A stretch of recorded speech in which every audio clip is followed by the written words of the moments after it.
fondu au noir. Drexter se redressa et reprit d'une terrible canne de tout. « Vaudrait mieux que vous me laissiez tous les deux, dit-il en crachouillant. On finira demain, enfin. De toute façon, Molly veut écouter ça. Comme vous voulez. » Je m'apprêtais à le saluer, mais Molly m'en dissuada d'un signe de la main. Puis elle se pencha vers moi et me pria à voix basse de nous servir à boire. Elle me dépassait de quelques centimètres, probablement les talons. Je regardai une fois Drexter. Il semblait tout à fait calme. « Au revoir, Richie, je repasserai le pain. » Il me répondit de ne pas m'inquiéter pour lui. Je remplis 2 verres de Jack Daniels et en tendis un à Molly. Elle leva son verre, avec un clin d'œil qui m'alla droit au cœur. But une gorgée de Bourbon et porta le verre presque plein à son père. Je suis allée siroter mon Jack Daniels au devant de la maison, prenant au passage le sonnet. Et j'ai attendu le retour de Molly. Il était près de 6 heures. J'avais encore plus chaud et encore plus soif. Et je n'étais pas certain que cela soit le résultat conjugué de la canicule et de la nervosité. Molly était vraiment trop délicieuse. Quand une femme vous fait cet effet, si vous ne prenez pas vos jambes à votre peau dans les 5 minutes, vous êtes fichu. À plus forte raison lorsque l'environnement familial est marqué du sceau de la folie. Mais s'il fallait se méfier à chaque fois qu'une jolie femme vous sort le grand jeu, on ne vivrait plus. Et puis, ce n'était pas écrit sur son front qu'elle causerait ma perte.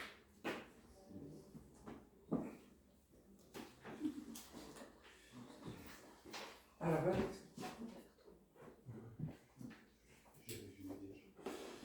un extrait de L'Esprit Bénuchon, chapitre qui s'appelle La splendeur de Corneille. L'homme lui présenta ses condoléances alors qu'il venait de faire ses adieux à la famille d'Éléonore. Il avait la peau mate, l'œil vif, un faciès de pâtre grec, une grâce naturelle qui le différenciait du commun des mortels. Bénuchon le remercia, lui rendit l'appareil. « Ma femme, je la pleure tous les jours, se défendit l'inconnu. Mais elle est enterrée loin d'ici. Je ne suis ici que pour m'occuper des vivants. Faites-vous partie de ces âmes charitables qui hantent les cimetières en quête de personnes à consoler ?» plaisanta Bénuchon. « Que nenni ! Vous vous occupez des chats, peut-être. » L'œil de Quidam pétilla.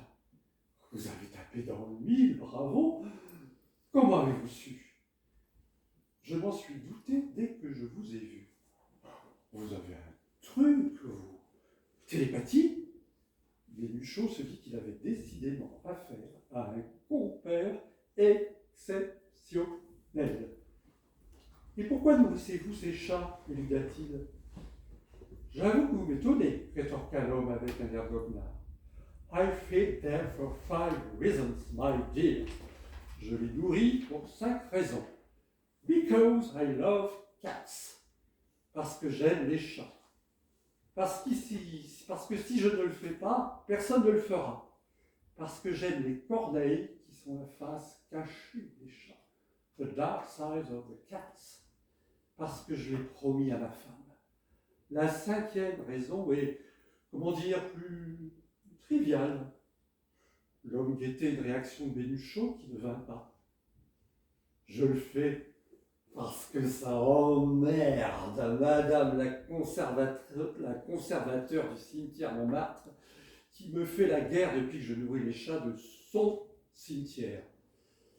That stupid goose. Marcel Vidrac, pour vous servir, my fellow. J'emmerde les individus qui offensent l'intelligence. Bénuchon était aux anges. Je vous en félicite. Jules Bénuchon. Dans une autre vie, I was a taxi driver. J'étais chauffeur de taxi. Et je ne déteste pas remettre les imbéciles en place. Ah, la bonne heure.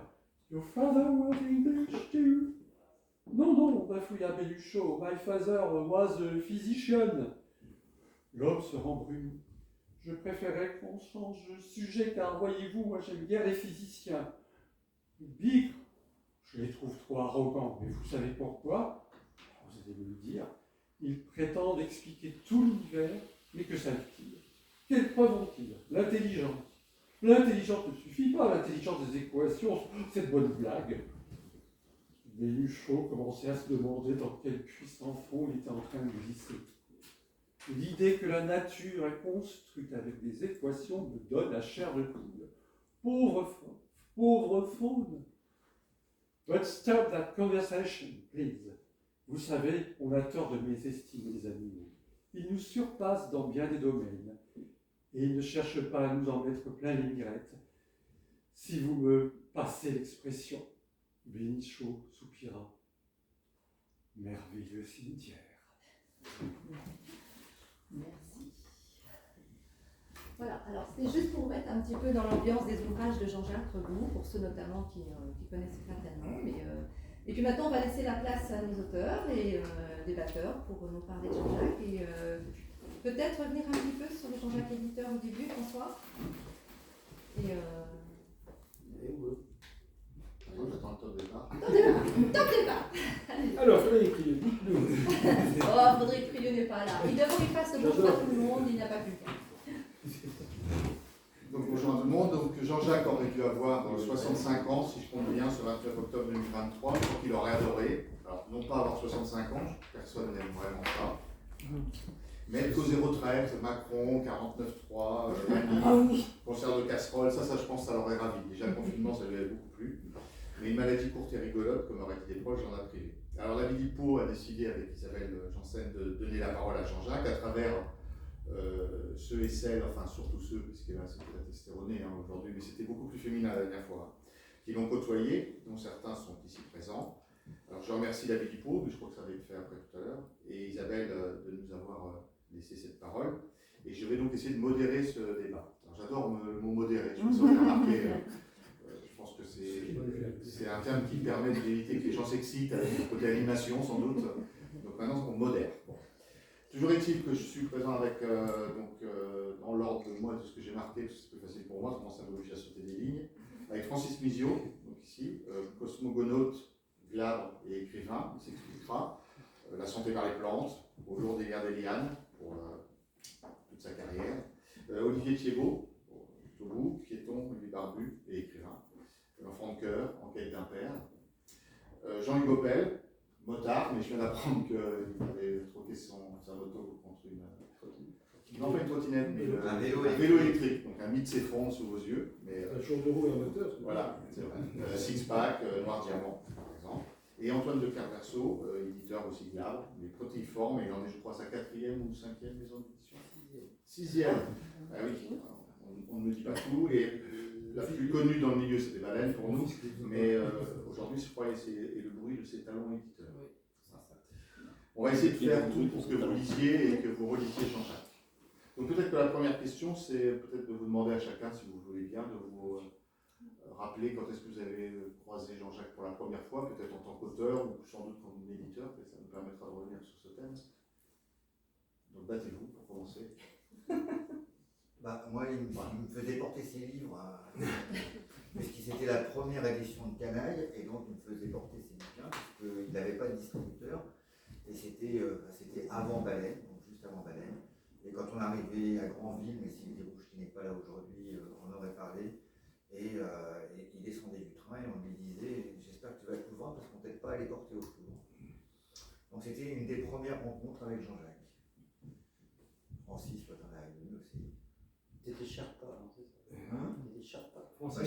Francis qui portait au retour. Non, la première fois que j'ai rencontré Jean-Jacques, j'ai participé à un concours de nouvelles au festival du Polar de Saint-Nazaire à l'époque, qui était un festival un peu culte. Hein. Donc ça doit être en 94-95, je crois. Et j'ai participé à ce concours de nouvelles, j'ai gagné le 2e prix. Cette année-là, Dantec avait gagné le 1er prix du roman avec La Sirène Rouge. Et il était déjà étrange. Il est moins cette année. C'était déjà une nouvelle. Non, je parlais de l'auteur, pas du livre. Et donc voilà, et donc il y a Jean-Jacques qui surgit, qui me dit oui, on sort du jury, je me suis battu pour que tu aies le 1er prix, parce que moi c'était une nouvelle à lui moi aussi. Et donc c'est une autre autrice qui a gagné, qui est devenue une auteure chez Vertical, je sais plus comment ça s'appelle. Et qui a fait beaucoup de livres. Et il me dit voilà, je suis Jean-Jacques Reboux et je vais monter une maison d'édition puisqu'ils me font toucher. C'est ce que je raconte dans le texte. Et voilà, c'est comme ça que j'ai rencontré Jean-Jacques la première fois. Et tu n'as jamais battu dans ta vie. La Mais première, j'ai pas je nous renvoie vaguement au Omaha Beach le matin. C'est il y a longtemps ça. Bah oui, c'est peut-être un rêve. Jean-Luc est plus âgé. Plus âgé, donc il faut lui pardonner. Il y avait du bruit, ça parlait allemand. Je me souviens, ça parlait allemand. Allemand ou bien? Un peu les deux, justement. Peut-être quelques On est dans la fin. Non, alors je suis en train de chercher, effectivement, la première fois. J'aurais envie de dire Saint-Nazaire, mais peut-être avant. Saint-Nazaire ou Grandville. Non, parce que Grandville, c'est venu après. Je sais qu'il y a un mélange à la fois de grands, de lunettes, de frisés, de postes, de canailles. On buvait déjà des coups, mais ça, c'est pas nouveau. Et qui vous faisait porter ses livres. On l'a pardonné. Non, mais j'ai porté les livres de monsieur. Oui, mais ça, J'ai fait tomber, c'est bon, c'est entre nous. Non, la toute première. Mais je me souviens que je crois que ça a marché du premier coup. Pourtant, moi, jamais le premier soir. Je parle pour discuter. Ça a marché, quoi. Ouais, non, ça a matché. Non, ça a matché enfin, dans la famille. Je dis pas qu'on était dans les anciens, mais en 80, ouais, moitié 95. Moi, je suis de la génération des lynx, pas Manchette, pas Hugo, pas Gaborio quand même. Mais donc on arrive à les 80, c'est à 10 ans de différence, mais on n'a pas eu l'impression de voir arriver, comme on dit, un étranger. Plutôt quelqu'un de la famille, il y aura un cousin perdu ou éloigné, ou un petit jeune. déjà énervé quand même. Oui. Ah mais ça, il a toujours été. Mais pas avec nous. Non, honnêtement, te dire exactement où, mais j'ai un souvenir plutôt sympa de quelqu'un qui a intégré la maison, qui était surtout, alors le plus important, vous m'interrompez quand vous voulez. Une question, je viens 2 heures. De quelqu'un, quand je dis qu'il fait partie de la famille, c'est-à-dire quelqu'un qui défend les mots, quelqu'un qui défend les idées, quelqu'un qui ne baisse pas les bras mais lève le coude, c'est important, et qui était avec nous. Je crois que c'est le plus important. Peu de temps après, on a vu Jean-Christophe Granger, qui n'était pas avec nous, c'est pour résumer un peu l'idée. Mais je n'aime pas dire des mal des gens que je n'aime pas. Ah, ça c'est. Et Antoine? Ben moi, j'ai pas de souvenir de Jean-Jacques de la première fois, parce que la première fois dont j'ai entendu parler de lui, c'est par JB. Il m'a dit canaille, ça marche pas du tout, hop, il va le reprendre. Enfin, je me dis, pourquoi pas. Donc on a repris canaille, on a fait canaille au revolver, mais après j'étais dans un local. Je ne sais pas si certains d'entre vous sont venus, comme le terrain de Belém, ça faisait 200 mètres carrés et c'était en gros autour d'un escalier. Donc il y avait franchement un clan d'un côté et l'autre clan de l'autre. Et Jean-Jacques n'était pas dans le même clan que moi, quoi. Donc Jean-Jacques, j'ai mis beaucoup de temps à le voir. Et puis après, j'ai vu arriver ses manuscrits, ses livres. Ses livres fréquentent Comment c'était dans la même pièce pour France? Oui. Et ça il y avait deux entrées. Je me souviens de la rue de Belém, mais je ne voyais pas comme ça. Ben si, il était avec Oui, Oui, mais t'avais Mon cours de mémoire. moi j'avais mon Ressorti. bureau de l'autre côté. Ouais. Et donc, On dirait que de l'État, le débat va bon train entre Antoine l'Ancien et. mais oui, mais tu peux rigoler. Il y avait 240 auteurs. Hein. Ah, pas à l'époque. Pas à l'époque. Non, mais enfin bon. Et donc, j'ai accepté qu'on prenne Canaille. Et puis après, je l'ai vu que bien après. Quand on a commencé à se voir vraiment, c'était à l'époque de Yasmina Azra, donc c'était, je sais pas combien d'années après, quoi. C'était 3-4 ans après, le premier Adra, je crois que c'est 3-4 ans après le début de Baleine. Voilà. Et donc, Enfin, en tout cas, la sortie des premiers coups, un truc comme ça. Le début de Baleine était une période assez agitée. Pour moi, Jean-Jacques, c'est vachement loin, quoi. Ou vachement près. Voilà. Et j'ai pas de souvenir rigolo comme vous, excepté un cours qu'on avait vu place de la Bastille à l'époque où il y avait un festival de polar. Je crois que c'est la première fois où je l'ai vu comme ça. Sous les chapiteaux. Il suffisait de traverser la pièce peut-être, non? La rue. Oui, mais il avait son bureau, mais il était quasiment jamais là. Il suffit de traverser la rue pour trouver un éditeur. C'est quand même fou, ça. Ça ne date pas d'hier. Donc Jean-Jacques, j'ai un souvenir très très lointain et pas du tout au début, quoi. Voilà. Pourtant, c'était un de tes directeurs de collection. Bah oui, c'est pour ça Donc, que ne me permettait pas d'interférer dans son travail. Alors, s'il y a des éditeurs dans la salle, quand un ami vient vous dire j'ai un ami dont la collection ne marche pas, vous n'êtes pas obligé de la prendre. Alors Jean-Jacques, avant d'être éditeur, c'était d'abord un auteur. Moi, je l'ai connu, pour une fois que je suis un peu en avance avant vous, parce qu'il s'est trouvé, là encore, concours de nouvelles. On ne dira jamais assez que les concours de nouvelles, quelquefois, ça pousse les gens. Enfin, Francis peut en témoigner. Puisque j'avais lancé un concours de nouvelles dans un festival du polar à Roche-sur-Yon, en Vendée, là où on assassine sa femme en général. Et en ce moment, ceux qui suivent l'actualité. Et donc, il avait fini deuxième du concours de nouvelles, lui aussi. Et il était venu, je l'avais invité comme lauréat, je ne le connaissais pas évidemment. Et le premier, c'est un certain Michel Chevron. Donc c'est assez amusant, je pense que c'est, je crois, que c'est là qu'ils ont fait connaissance, évidemment. Et on est resté en contact, et il y a une lettre que j'ai donnée pour l'exposition, je pense qu'elle y est, où il m'explique qu'il a contacté Patrick Rénal pour être publié à la Série Noire, il est content, il va peut-être pouvoir être publié, bon il n'a pas été après. Mais il était dans cette époque, je l'ai connu à ce moment-là, moi, comme un auteur qui avait découvert le monde du polar avec ce festival, et qui allait bien en profiter pour essayer de placer enfin ses romans. Et c'était, je crois, Fondu au Noir, ou Quimper chez les Vilains peut-être. Je suis en train de le relire. C'est les deux. Et c'est qu'après qu'il a monté Canaille, et etc. Est-ce que justement on peut peut-être parler du premier roman que vous auriez lu, ou est-ce que vous en avez, comment vous avez trouvé l'auteur, on peut parler aussi d'éditeur. De l'auteur, moi c'est plus vaste que ça. C'est qu'en fait, moi j'ai connu Jean-Jacques plusieurs périodes.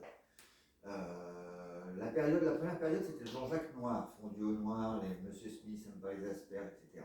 Ça, c'était, on va dire, c'était la période noire. Ensuite, jusqu'au Massacre des Innocents, qui n'a pas fait rire tout le monde, c'est moins qu'on puisse dire, et surtout pas l'Opus Dei. Et ensuite, Jean-Jacques post-mortem, on va pouvoir dire qu'il passe dans une phase un peu plus humoristique, parce qu'avec sa Simonade, La Peste, on a eu un extrait tout à l'heure, là il est passé dans une dimension un peu plus ludique. Et puis il y a le troisième Jean-Jacques, pour moi, hein, mais c'est parce que moi j'ai perdu le fil, même s'il m'a publié entre-temps un bouquin, il y a le Jean-Jacques que je dirais tragique un peu. C'est-à-dire qu'il m'a fait beaucoup moins rire quand il a critiqué Sarkozy et tout ça. Mais ça c'est politique. Non, oui, enfin, politique et tragique, oui, mais ça allait de pair en fait. Ça, tu peux assumer ton Sarkozy.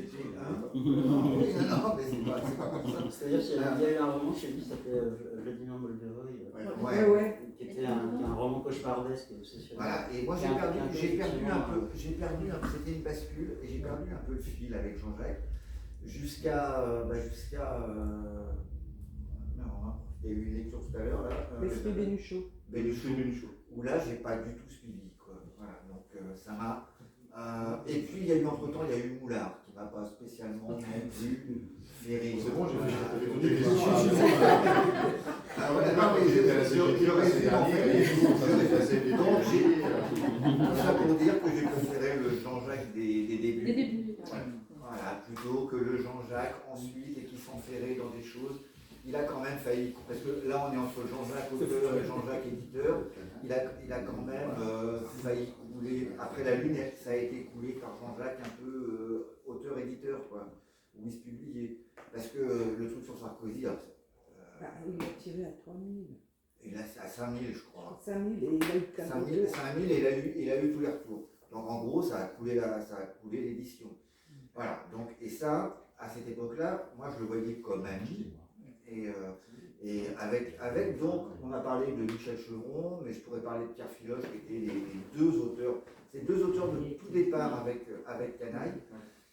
Et on se voyait une fois par mois, ou une fois tous les 3 semaines, on allait bouffer à Saint-Lazare, et on lui disait, mais Jean-Jacques, arrête avec ton Sarkozy, arrête avec ta lettre de dépanisation, tu vas tout foutre en l'air.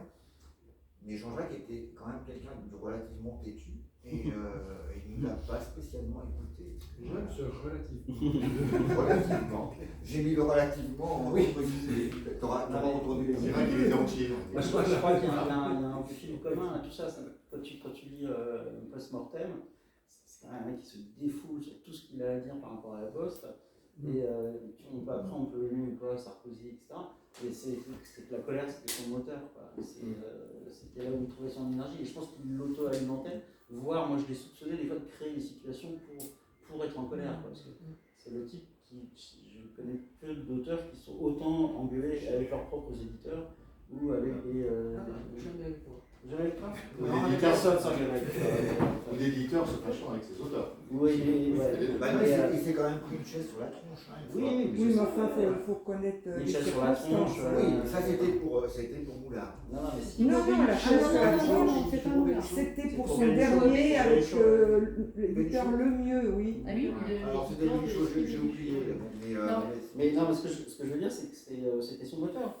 C'était son moteur, autant pour écrire, je pense, il y a une verve, comme à la Poste, que je trouve un chef-d'œuvre, il y a une verve de foule, il y a déjà la verve politique, quand il y a la scène avec les ortolans de Mitterrand, il y a ce truc qui canalise ou pas, et puis il y a des fois qui canalise un peu moins bien, ou qui est un petit peu plus vicieux. Mais c'était son moteur, parce que c'est la personne qui C'est d'ailleurs en empirant. c'était allé en empirant, mais on ne s'améliore pas avec le temps. Oui, Moi-même.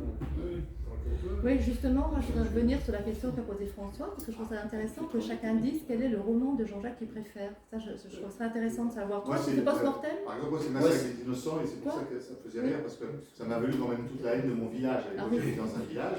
Ils savaient que je faisais à l'époque Carin, donc j'ai ramené un exemplaire.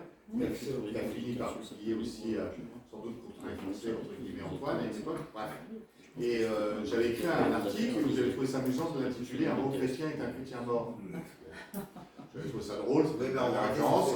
Il avait beaucoup aimé Jean-Jacques, moi j'avais beaucoup aimé son livre. Et ils s'en ont parlé comme jusqu'au village, ils sont venus me dire qu'est-ce que j'avais après les chrétiens. J'ai dit moi rien de spécial. Oui, mais vous voulez tous nous tuer. Voilà. Je pense que dans des circonstances comme aujourd'hui, on aurait arrêté pour radicalisme. Mais oui, mais toi, dans ta Vendée, il y a 2 fois plus d'écoles C'est pas la mienne, d'abord. Non, mais dans tout le département de Vendée, il y a 2 fois plus d'écoles catholiques que Voilà, donc c'était ça, oui. Il y a un roman, donc toi ça serait plutôt. Ouais, c'est Post-Mortem, parce que c'est. Enfin, il y en a 2 vraiment, c'est Fondu au noir, le premier que j'ai vu. Ouais, mais j'ai trouvé ça remarquable. Et puis Post-Mortem, pour un registre particulier, qui est celui qui m'intéresse, qui est le burlesque, l'utilisation moi, je suis de d'accord. l'humour. Olivier, c'est pareil. Ouais, Fondé au noir et Post-Mortem. Et toi, Jean-Luc? J'espère éviter la question. Non, non, t'évites pas. Non, parce que je ne voulais pas torpiller le boulot du camarade. Je n'ai pas forcément comment dire, un ouvrage préféré en tant qu'auteur. Moi, je garde mon souvenir, j'accompagne Jean-Jacques plutôt dans le talent de découvreur. Fait partie, je vais dire, j'ai pas lu tous ses ouvrages, je reconnais que c'est Yann Pat, c'est indéniable, c'est pas forcément ma tasse de thé. J'aurais une petite amourette pour les Massacres des innocents, avec 200 pages de moins. Ah, belon, mais c'est comme ça de la pâte, ça marche. Dans les textes courts, j'ai des bons souvenirs, mais c'est vraiment, moi c'est plutôt, moi, je dirais, souvent, il y a des, comment dire, des éditeurs qui s'éditent pour leurs textes et qui accueillent d'autres gens. Il y a vraiment un truc de découverte. Il y a une Philosophe, des Chevron, enfin, il y en a d'autres. C'est vraiment quelqu'un qui savait lire, c'est vraiment quelqu'un qui donnait des chances, qui prenait des risques et qui, j'allais dire, illustrait bien la déclaration de François Guéry qui disait on ne peut pas tout publier, mais dire un bon manuscrit restera quasiment jamais sur la touche. Il y aura toujours une maison pour s'y intéresser. Des mauvais livres publiés, il y en aura. Des chefs-d'œuvre jamais publiés, il n'y en a quasiment jamais. Il y a toujours... Ça peut être une petite maison, ça peut être une grosse maison. Il y a des découvreurs, et un jour, ça les dépasse, ils passent plus loin. Et moi, c'est ça que j'aime bien chez Jean-Jacques, c'est ce côté découvreur. Grâce à lui, je mettrais, parce que j'ai un petit peu confondu dans mon article avec lui, je pensais à Claude Franqueville qui avait lancé aussi Claude, qui était des fous furieux, qui adoraient lire, qui adoraient écrire, qui adoraient lire les autres et qui ont envie de faire connaître. Et qui effectivement, je veux dire, comme on ne peut pas être partout, grâce à eux, des gens sont sortis de l'anonymat et après sont partis ailleurs. C'est pour ça qu'à la limite, mon livre préféré de Jean-Jacques, c'est celui qu'il n'a pas écrit. Et en soi, Que tu crois. C'est son catalogue. Et Mais moi, j'ai surtout aimé les instantanés. J'ai pas aimé ces nombreux points, bien que dans le mais j'ai bien aimé aussi tout ce qu'il avait fait chez Canaille avant. Je suis assez d'accord avec. Je pense que j'allais dire la haine qu'il avait de se publier. Parce qu'en fait, c'était chaque fois qu'il essayait de se publier, il faisait tout ce qu'il fallait pour que ça ne une petite.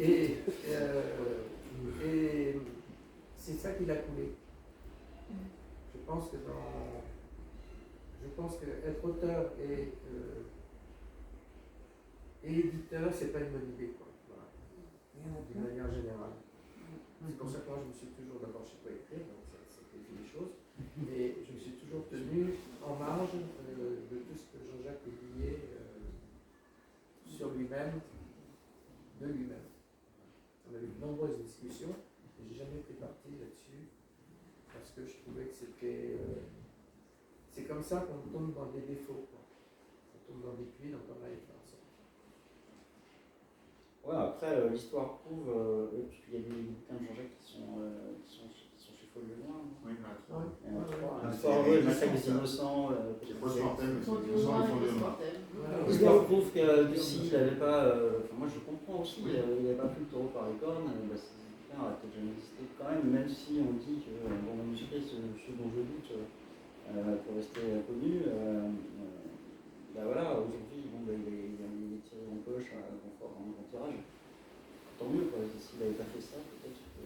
Oui, mais On a ça, beaucoup c'est- discuté parce avec que- Jean-Jacques au début quand c'est il nous nous qui montrait sa avons- boîte qu'il cherchait un éditeur, parce que c'était vraiment son. Oui. Même vous verrez dans la lettre, il ne parle que de ça, pratiquement, et je crois qu'il a fini par accepter de se publier parce qu'il ne trouvait pas et qu'il avait l'impression que ses bouquins en valaient la peine. Et il avait raison sans doute. Après, c'est forcément compliqué. Mais moi, je sais qu'il était très fier pour en avoir parlé encore avec lui, il n'y avait pas si longtemps, pas même longtemps, notamment Yasmina Radra, même si après il s'est fâché, etc. Ou par exemple aussi Carifera, il était très content d'avoir publié Carifera chez toi, en instantané, par exemple. Bon, il citait ces deux-là parce que c'est deux têtes en gondole, comme on dit, mais il était aussi très content d'avoir découvert en effet Filoche, Chevron, ou d'autres, Oui, on mais parle pas comme Radra, Geffray, ou pour découvrir Pierre Radra, Fort. il était très mal payé en retour. Parce que Radra, c'est quand même comporté comme un salaud. c'est ce qu'il m'a dit. Absolument. Oui, mais longtemps. Non, pas seulement dès le départ sur un débat. Ouais. Et et en fait, les équipes dont on vient de parler, c'est parce que chez Baleine, on les a bien vendus, mais jamais aussi bien que les Coultes, parce qu'il faut oublier. Et donc, j'avais en main tout un portefeuille de titres que je pouvais refiler à ce que j'ai fait à Gallimard en vidéo et tout ça. Et c'est en fait Gallimard qui a assis la popularité de ces auteurs-là, parce que Baleine, on a eu l'admiration des gens, mais beaucoup reprochaient d'être optimistes. Ils étaient juste jaloux des 100 000 exemplaires qu'on vendait, par exemplaire des poules presque, et donc... Pourtant, Radra, la trilogie, ça devait bien se ça s'est mieux vendu chez Gallimard. Ah ouais. Oui. Tu disais, Oui, mais parce que c'est Pour le connu. premier, Ouais, c'est c'est Gallimard. découvre. Une petite parenthèse, Sylvie, ce que j'entends là, c'est la clim ou il flotte des seaux? C'est vrai? Parce que je n'ai pas rentré mes draps chez moi, c'est pour ça. C'est lui qui pleurait ce soir. On arrête tout. Tu vas en vélo? C'est trop tard. Ouais, ils sont bien rincés, c'est vrai. Non, c'est pas, je continue. Et à propos de découvreurs, comment ça, on ne trouve pas le nom de l'autrice là qui avait fait un. Catherine. Le Fradier. marché Saint-Paul. Fradier. Fradier, Merci. qui a quand même facilité la chute. Alors, Il n'y a pas eu des histoires. Non, Non, il y a eu une c'est histoire à allé au cause. procès. Non, grâce à l'Opus Dei, au procès de l'Opus Dei, avec l'Opus Dei, et ça a été tiré à 10 000. Ah oui, ça lui a fait de la pub en fait. Oui, D'accord. de toute façon, il l'avait calculé. Il a même fait un tirage avec un bandeau Oui, non oui. recommandé par l'Opus Dei ou attaqué. Non, mais il avait toujours des idées comme C'est son ça. temps. Bah oui, c'est pas vrai. D'accord. Mais c'est après qu'il s'est disputé avec Catherine Fradier pour une histoire de droit. J'ai rien compris. C'était une question de droit, oui, alors c'était. Elle a attaqué C'était sur beaucoup non. plus tard. Mais j'ai rien compris son Complément des histoire. droits d'auteur. Rappellement de droit d'auteur. D'ailleurs, sur son blog, c'est encore visible avec les chiffres. C'est ça, de son point de vue, elle est. Oui, oui. On y Mais trouve c'est pas. à ça que je vous avais dit, le non-paiement de droit d'auteur qui faisait qu'elle avait. Oui, ils se sont gueulés, mais on ne sait pas le tenant de l'aboutissant parce que. non. J'étais là cette semaine-là, mais en fait elle est venue à Paris le voir, elle lui a demandé, donc elle dormait chez lui, Ils étaient potes, hein, en principe. elle lui a demandé de payer les droits, et une fois qu'elle est repartie de Paris, elle lui a envoyé un mot en disant « Salut, je te quitte, je vais chez tel autre éditeur ». Ah non, Et c'est il pas moi, moi j'ai pas s'est cette version. fâché. Bah, moi, enfin, je l'ai vu chez elle. Non, Enfin, c'est j'étais là. quand elle a eu le. Je sais plus quoi, il y avait C'est une pour ça que fête moi, et il y j'ai avait, entendu comment ça, elle on s'appelle, est la déçus, fille non du Diable Vauvert. Elle est partie au Diable Vauvert. Ouais. Voilà. Le Mazovic. Oui, voilà, exactement. Mais il paraît que c'est pas. Mais je l'ai croisée maintenant, elle a dit parce que je suis allé dans une Ouais, brocante et je l'ai là-bas, je elle l'ai est croisée à tantôt. Ballaruc-les-Bains. C'est en face 7. Mais lui en a voulu à mort et ensuite il a été. Ah ben, quand on lui faisait une. Mais ça, c'était Jean-Jacques. Ouais. Il était très entier, oui. Jamais rien à moitié. Mais elle le savait, c'est pour ça qu'elle a d'abord demandé les droits, qu'elle était là au week-end dans l'idée, et youp là, juste après. Et elle vendait, Catherine Fradier vendait des bouquins de Jean-Jacques à la brocante. Ah, ça, je savais pas.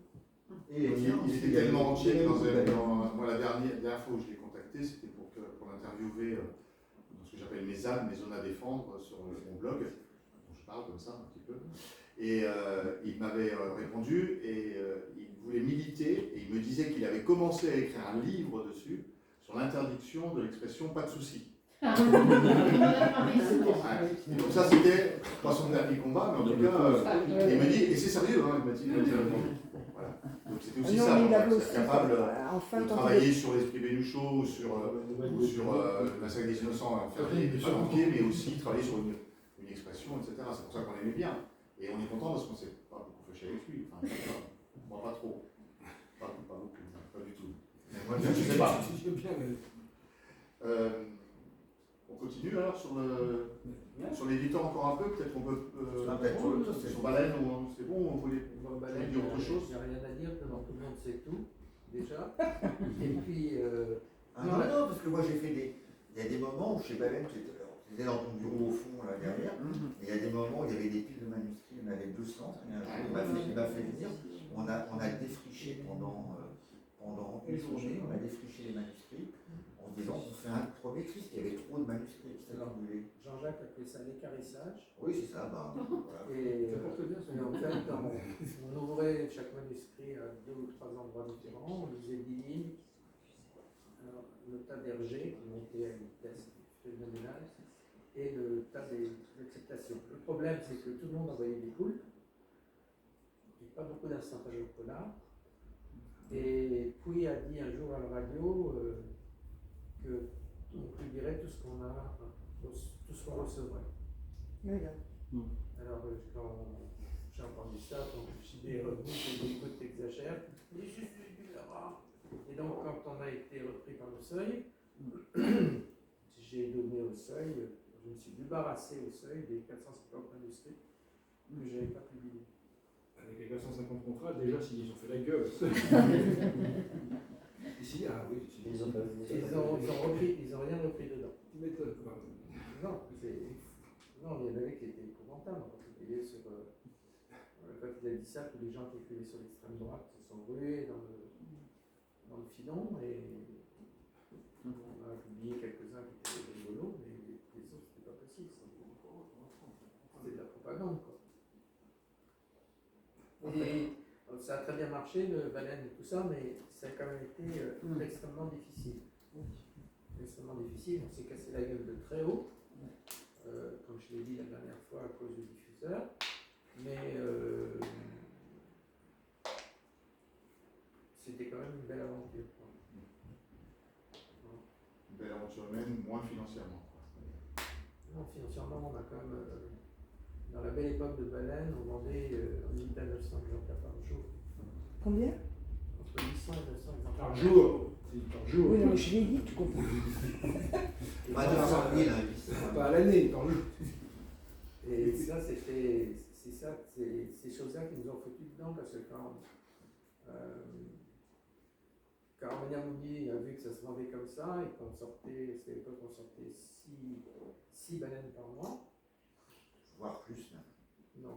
Ah si, attends, les coffrets de poule, on faisait 8 par mois même. Non, pas les coffrets de poule.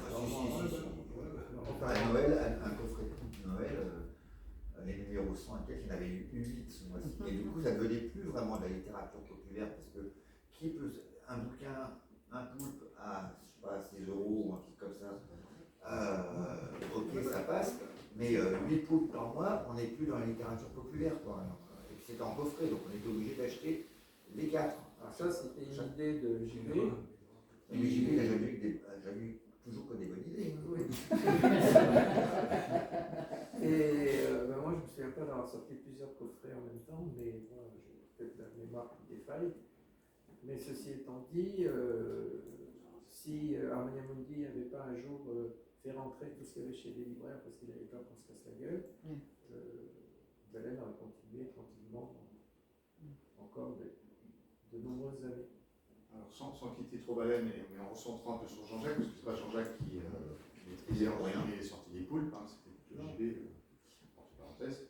Il en a quand même sorti 3, donc on en a parlé un petit peu. Est-ce que vous avez des choses à dire sur ces 3 poulpes? Donc le premier, le plus connu entre guillemets, c'était la cerise sur le gâteau, qui doit être en 96, je crois, de mémoire. Après, il en a sorti un sous pseudo Gabriel Le Couvreur, 2000, en essayant de tromper JB, d'après ce qu'il raconte. Puis il en a sorti un troisième sur Cuba, Castro Cetro, 2004. Dans l'expo, il y a les lettres de Jean-Jacques qui se fait passer pour Gabriel Le Couvreur. Il y a même l'écriture à la fin de ça. Parce que moi, je l'ai reçu dédicacé, avec marqué Vive Carin, donc ça m'a un peu interpellé. Je me suis dit, bon, malgré le grand succès de Carin, ils sont quand même pas nombreux à connaître la revue, donc je me suis dit, ça doit être quelqu'un un peu du. Je ne savais pas. Voilà. Est-ce que vous. Non? Un peu d'avoir un poulpe, moi je suis totalement en dehors. Oui, il n'en a jamais écrit. Je n'interviens que pour les 20 ans du poulpe. Tout ce que je sais, tout ce que je peux dire, c'est que Parkinson Leglas n'est pas un type de Jean-Jacques, non, c'est un type de Thierry Jonquet, qui normalement devait en faire un au tout début, puisque moi j'étais dans l'aventure du poulpe par JB à l'époque, en 95, et Jonquet avait promis d'en faire un, mais comme la parole de Jonquet, pas toujours, mais moi il est mort, c'est sûr qu'il faut rien se défendre. Et moi je l'ai publié, donc je le connaissais bien, mais il l'a jamais fait. Je pense que Jean-Jacques a récupéré le titre à ce moment-là. C'est un très bon titre d'ailleurs. Ah oui, c'est un bon titre. Est-ce que vous voulez en parler de. Oui, j'ai lu que. Je crois que j'ai lu que Castro Cetro. Et pas de souvenir particulier, il y avait des trucs qui m'avaient un peu exaspéré. Et c'était un petit peu. Bon, je dis pas que Fidel Castro était un bisounours ou petit poney ou je sais pas quoi, ou unicorne, mais je trouvais que Jean-Jacques y allait fort. Quoi. Mais c'était un petit peu. Je sais pas. Donc, bon, j'ai rien à dire. Est-ce que c'est pas le fait, moi je veux juste rajouter un petit détail, est-ce que c'est pas le fait qu'elle est allée à Cuba avant d'écrire et que une résidence d'auteur pendant un mois à Cuba, et moi il m'avait dit, parce qu'à l'époque c'était à l'époque où on était encore ensemble, et il m'a dit, moi je suis allée à Cuba et moi j'ai découvert à Cuba des gens, voilà, il y avait les deux parties, quoi. Il y avait les gens qui étaient contre et les gens d'autres, et il a été ému, tu vois, par les rencontres qu'il a fait à Cuba, il est revenu remué, quoi, tu vois, par les rencontres qu'il a fait là-bas. Et je pense que ça l'a influencé pour l'écriture de ce poulpe. Ce Castro Cetro, c'est sur son roman. Alors moi je peux parler du premier poulpe, la cerise sur le gâteau, que je trouve très bien d'ailleurs. Et je peux en parler d'autant mieux que c'est moi qui ai trouvé le titre. Oui, en fait Jean-Jacques n'écrivait aucun de ses titres. Non, mais c'est surtout qu'on allait au restaurant, c'était tout début de Baleine, parce que la cerise sur le gâteau c'est sorti, peut être le numéro 13 ou 14 de la collection des Baleines, et on allait au restaurant, et un jour, et puis on cherchait un titre pour Jean-Jacques, et je lui dis d'un coup, la cerise sur le gâteau. Et là il commence à m'insulter en me disant, mais ça veut rien dire ton titre, c'est complètement con. Et puis après il s'arrête et puis il me dit finalement c'est peut-être pas si mal. Voilà. Et du coup vous avez gardé, enfin l'édition, l'éditeur a gardé la cerise sur les gâteaux. Mais au départ il trouvait que c'était un type de merde que j'avais proposé. Donc c'était. Oui, mais c'était compliqué les poules puisque il fallait un titre à la con. Oui. Un jeu de mots. Oui. Un jeu de mots. Un jeu de mots, un à peu près, ou un palindrome. À l'époque, dans les festivals, ça s'amusait à trouver des titres. Voilà. Et très souvent, les gens disaient je vais écrire un poulpe parce qu'ils avaient trouvé un titre. Et ça fait partie de la pile qu'on a. Je me souviens à l'époque, Jean-Louis Gopel proposait des titres. Et une fois, il en avait proposé un qui m'avait beaucoup amusé, ça s'appelait Pédéraste et médisant. L'histoire de chantage homosexuel dans le milieu du c'est le poulpe que j'aurais dû écrire pour la collection, là on sort un peu de rebond, c'est avec Pouille dans le train, et histoire de chantage dans un milieu homosexuel. J'ai trouvé des titres absolument charmants. Je gardais depuis longtemps ce qu'on avait fait avant. Manque de bol, c'était l'été de l'affaire Marc Dutroux. Je me voyais mal faire un jeu de mots facile sur une situation un peu dramatique. Mais je le garde de côté. Ouais, je le garde de côté, je ne jette rien. C'est des titres qu'on avait trouvé avec mon camarade d'horizon à mes débuts. Avant le poulpe, on avait créé déjà les titres à la con. Mais si. Et ben, quand on a fait les 20 ans du poulpe, j'ai pu recaser mon histoire, comment dire, de drame policier dans le livre du Bordelais qui s'appelait Chez et Razal, que j'avais beaucoup dont j'étais assez fier. Mais bon, l'autre, j'attends que ça se calme un peu. Bon, Jean-Jacques était content de son titre, puisqu'à l'époque, en 96, au printemps 96, il faudrait vérifier avec les dates de sortie, quand j'ai vu, on lui avait demandé dans Fromage au dessert, qui était une sorte de petite interview où on mettait deux mots côte à côte et puis il fallait réagir, quand on lui avait dit cerise ou griotte, donc je pense qu'il était paru son livre, il nous avait répondu cerise, parce que comme dit un vieux proverbe de Charenton, mieux vaut avoir une cerise sur le gâteau qu'une griotte à l'arrêt. Pour donner l'historique, le titre original du manuscrit de Jean-Jacques, qui avait écrit justement sur un scandale politique mais réel, oui, à Charenton. À Charenton, vous l'appelez ça Charenton le plomb, que j'aimais beaucoup. Et je ne sais plus qui m'a dit on va, le procès nous pend au nez. On va peut-être trouver autre chose. Ça doit être. À la limite, les Charenton le plomb, j'aimais bien, parce que, mais en même temps, on reconnaissait à travers. C'était triché, mais c'était un petit peu l'esprit poulpe. Et donc, il a dit là, je crains qu'on aille au procès. Même Pouille commençait à avoir un petit peu les chocottes, il faudrait trouver autre chose. Oui, c'est parti. Donc, comme le maire de Charenton à l'époque n'était pas de la première fraîcheur, on avait un gâteau de cerise sur le gâteau. Donc, la cerise était. C'était grillotté, c'est ça? Oui, voilà, en plus, avec un grillotté. C'est pour ça qu'on avait dit cerise ou griotte. Il y a quand même obligé d'expliquer les jeux de mots. Il y a quand même des mecs qui cherchent la merde. D'accord, moi je l'ai pas vu. D'où après la cerise sur le Ça fait griotte. On en parlait tout à l'heure, Francis, et ça me semblait intéressant de parler un petit peu de son style, de sa petite musique. Est-ce que c'est pour vous, je ne sais pas, j'ai essayé de trouver de l'écrit parlé, du délire verbal? Est-ce qu'il tord les mots? Il aimait bien ses psychanalytiques, hein, il le dit dans Le Paradis du pickpocket, par exemple, ou il se moquait dans Méfiez-vous des asperges du Quand dira-t-on, qu'il écrivait C-A-N-D-I-R-A-T-O-N. Bref, il s'amusait un petit peu. Est-ce que c'est là-dessus qui est, à votre avis, intéressant à lire? Cette musique-là. Ce qu'on peut dire, c'est qu'il s'adaptait assez bien au niveau des dialogues, par exemple, aux personnages qu'il créait. Donc ça, c'est quand même quelque chose d'important. Ce que tu dis, c'est psychanalytique, c'est comme, je sais pas, moi, Zazie dans le métro, elle ne parle pas comme Alain Griottret. Donc, il savait assez bien au niveau des dialogues, il était, je trouve qu'il était assez fort pour capter le personnage. Je ne sais pas ce que tu en penses, Francis. Si, mais j'écoutais tout à l'heure le texte sur Simone Laposte, et je me disais qu'il incarnait, il sait très très bien incarner ses personnages. Et c'est pour ça qu'il fait bien parler, quoi, parce qu'en fait, il se glisse dans la peau et dans le vocabulaire. Et l'autre truc aussi, c'est que c'est un auteur généreux. C'est-à-dire qu'on lit quand même beaucoup de polars où c'est le style est un peu à l'os, on fait sujet, verbe, complément, et puis c'est une info, une phrase, on se croirait dans un peu de journalisme de base. Et on l'a entendu là, je veux dire, il est généreux, quoi. Il travaille, il digresse et tout, on prend son sujet. C'est touffu, c'est nourri, c'est profond. Et c'est quand même pas la majorité de l'espèce. Et en ça, et d'ailleurs c'est pour ça que Jean-Jacques a fait des bouquins qui sont complètement différents. Le Vladimir Moldevoï, dont on parle jamais, qui est un ovni, je pense peu de gens ont lu. Moi j'ai lu ça avec une espèce d'effroi absolu. Je suis incapable de raconter ce que c'est. C'est un commerçant juif qui fait des cauchemars toutes les nuits, des cauchemars récurrents. C'est quand même une descente. Tu l'as lu, Sylvie? Non, je l'ai pas lu. C'est une descente psychanalytique et c'est d'une richesse, d'une inventivité verbale. C'est ça, Jean-Jacques, c'est ça dont il faut parler. C'est son inventivité verbale. Voilà, et c'est pourquoi il a pu faire des bouquins de registres très très différents. Et quand il fait du burlesque, ou quand il fait Fondue au noir, ou le massacre, etc., c'est riche. On est sur une langue d'écrivain dit de blanche. On n'a pas encore parlé d'un livre que je trouve extraordinaire, c'est De Gaulle, Van Gogh, Ma femme et moi.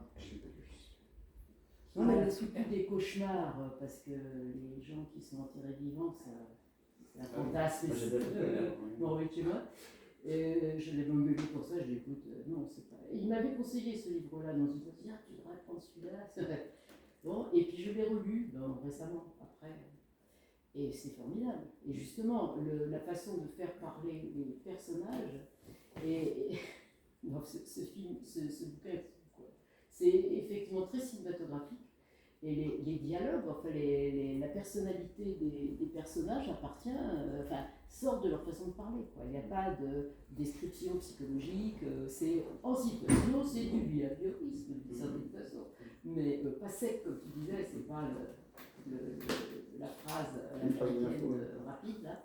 C'est terrifiant. Et celui-là, c'est Après la Lune, je crois, non? Oui. Et c'est un des derniers, hein, qu'il écrit avant. Non, le dernier, c'est Bénichon. Oui, mais j'ai lu le dernier avant Bénichon. Oh, je sais. Bon, mais dernier. De Gaulle, oui, mais il l'avait écrit il y a longtemps, De Gaulle. Il avait écrit en 2003 en fait. Et il avait essayé il aurait dû être publié. 2006, il a publié en oui, 2006. Oui, il a publié en 2006, mais il aurait dû sortir en 2003 au Masque. Oui. Et le Masque l'a pas pris en fin de compte, l'a laissé tomber. Donc c'est pour ça qu'il a essayé de l'éditer après. Mais en fait, il a écrit Van Gogh en 2002 et 2003. Et moi, j'ai assisté à la naissance parce qu'il était en train de faire les courses. Et c'est vraiment ça, c'est parti. Il était en train de faire sur le parking d'un Leclerc. Et parce qu'il détestait faire les courses, Jean-Jacques, c'était un truc là, il avait des scènes d'évanouissement dans le rayon yaourt, ça c'était vrai. Donc il était tellement pénible à faire les courses qu'il restait sur le parking pendant que la compagne allait faire les courses. Voilà. Et il revenait après. Et un jour, dans le parking, il a vu deux vieilles arriver. Il a trouvé qu'elles avaient une gueule d'assassin. Et c'est parti comme ça. Voilà. Il a imaginé ça quand il était dans la voiture avec son journal, avec ces deux vieilles qui arrivaient. Et Van Gogh est né comme ça. Et comme c'était au Versoix, il y avait une histoire. Le titre est programmatique. Oui. Il est question de Gaulle, il est question de Van Gogh, et c'est vrai que de sa femme et lui. Ouais, et c'est très chouette. C'est celui qui se fait enterrer sans s'arrêt. C'est un minimum, hein, parce que l'auteur a le respect du client. Si on parle de Gauguin, de Pompidou, d'une façon étrange quand même. Mais c'est vrai qu'il est un petit peu de côté ce livre alors qu'il est très bien. Et je précise que dans les cours, vous pouvez voir que c'est un ouvrage qui a beaucoup intéressé Patrice Lecomte, le réalisateur, et qui avait eu l'envie de l'adapter au cinéma. Ah, bah ça aurait été parfait. Van Gogh ne voulait pas. Ah, bah oui. Il faisait un truc. Non, mais moi je pense que Jean-Jacques, bon, je vais un peu déborder, mais quand il a monté Après la Lune, il n'a pas fait que du polar, il a fait des collections blanches. Et là, moi je pense qu'il y a par exemple C'est à cause des poules qui a été publié chez Flammarion, où on voit son style. Enfin, moi je considère qu'il a une voix, Jean-Jacques. C'est entre guillemets, je trouve que c'est un côté rabelaisien, c'est les mots, un mot, c'est comme en quinconce ou les poupées russes.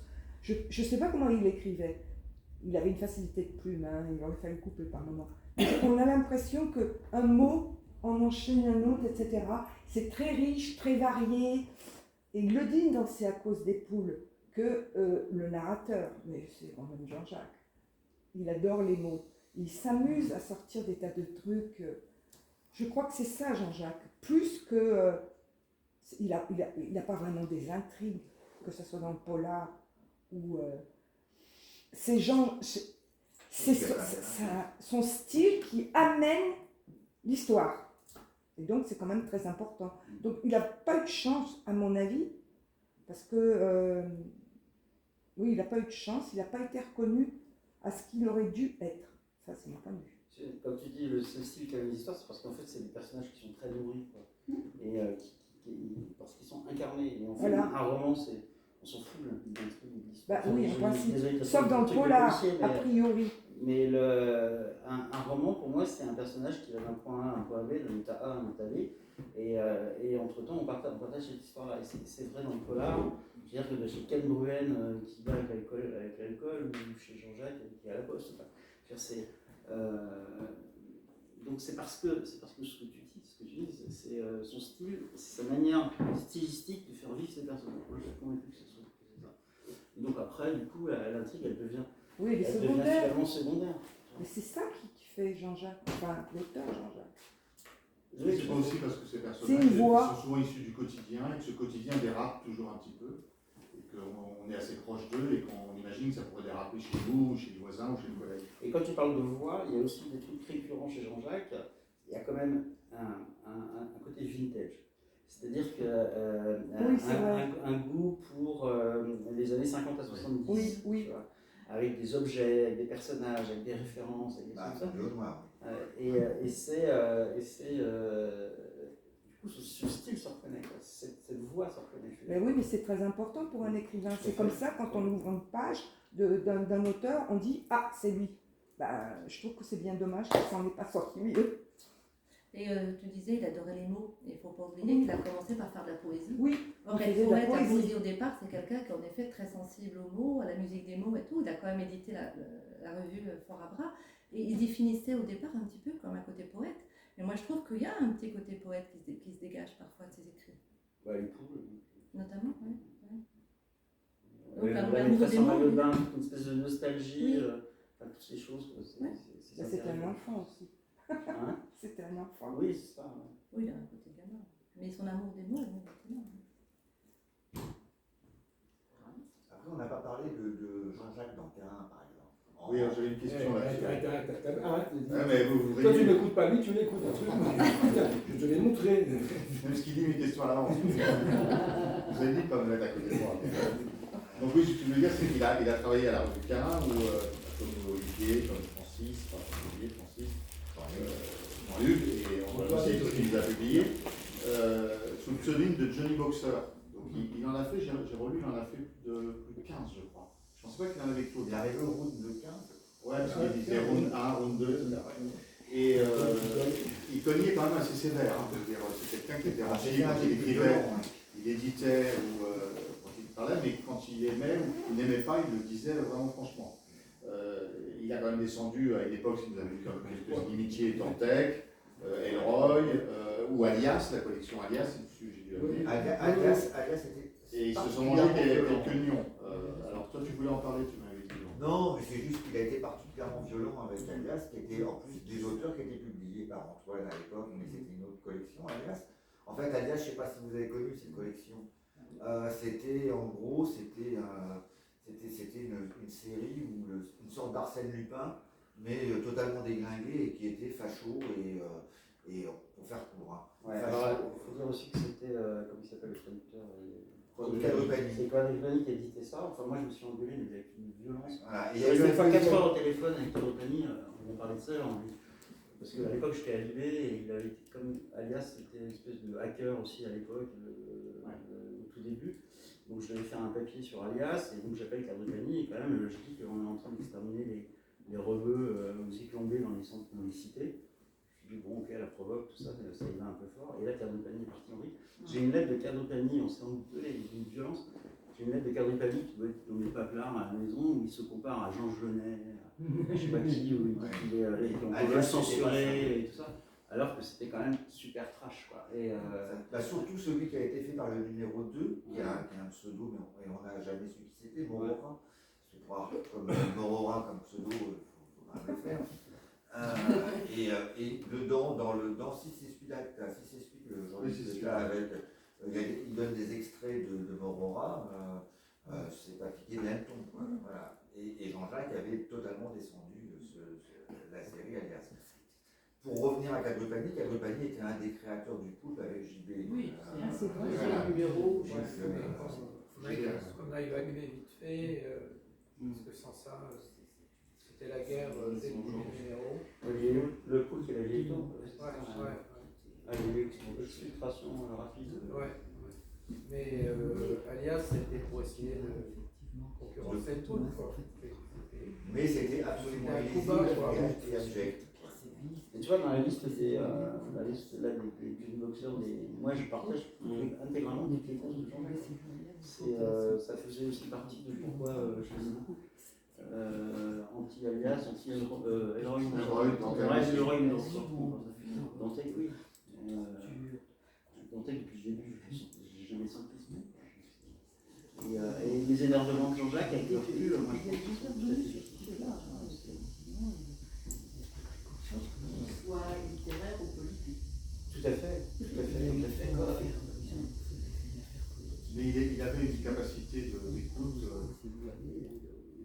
recueil d'informations justement pour Johnny Boxer qui était assez étonnante parce qu'il arrivait des fois, je n'ai pas tout ramené, mais à faire des chroniques où il avait entendu quelqu'un à la radio dire ou quelqu'un dans tel journal parler du policier en des termes pas très agréables et il les alignait et il rentrait dedans.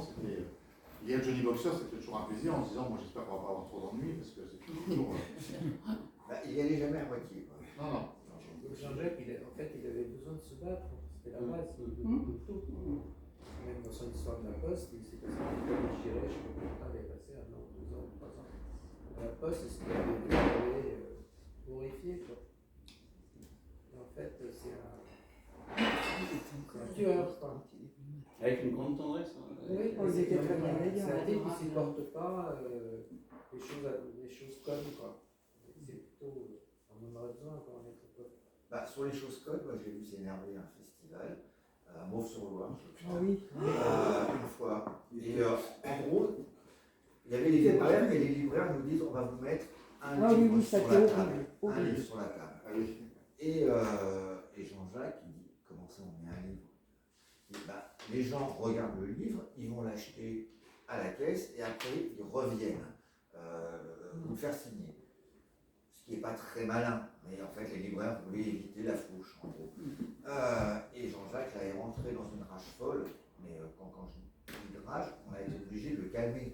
C'est-à-dire qu'on l'a presque tenu contenu. Oui, mais attends, il y avait d'autres trucs derrière. Et on lui a donné un cachet après pour qu'il se calme.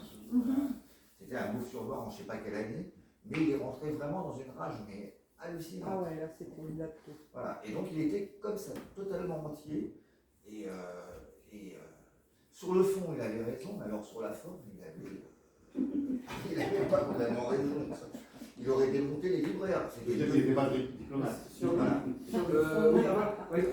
Le mot diplomatie et le mot reboost, comment dire Aussi, il avait des côtés. La guerre en Ukraine s'arrête en 2 jours, mais on est en guerre avec la Chine dans les 10 minutes.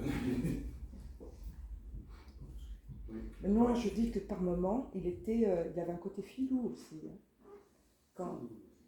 Un côté où je sais pas comment dire, retors, je sais pas comment. Il était à la fois, mais c'est pas dans la méchanceté.